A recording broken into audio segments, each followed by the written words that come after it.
इस मीडिया की रिपोर्ट, इस दिल्ली फाइनेंस डिपार्टमेंट की रिपोर्ट से ये स्पष्ट हो गया है कि दिल्ली की अर्थव्यवस्था के विध्वंस के लिए पूरी तरह जिम्मेदार हैं माननीय अरविंद केजरीवाल जी, आम आदमी पार्टी की सरकार और माननीय मुख्यमंत्री आतिशी जी, जो दिल्ली की वित्त मंत्री भी हैं।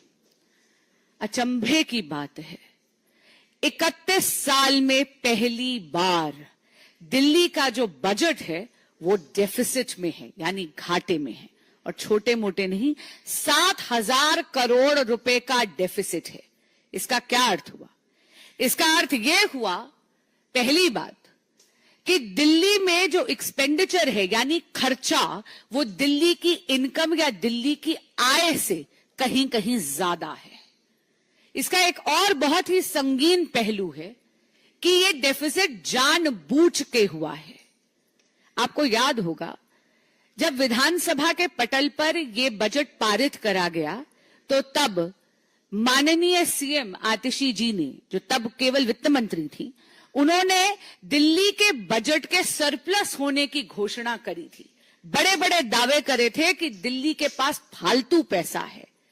लेकिन आप ये देखिए कि इसेंशियल इंफ्रास्ट्रक्चर प्रोजेक्ट्स जैसे कि दिल्ली में अस्पतालों की मरम्मत, नया कोर्ट कॉम्प्लेक्स बनाना, सैलरीज देना कर्मचारियों को, कर्मचारियों की पेंशन और इस प्रकार के ऐसे कई बड़े खर्चे, इनका बजट में प्रावधान ही नहीं करा। They did not make provisions for over 7,000 crore rupees in the budget of Delhi.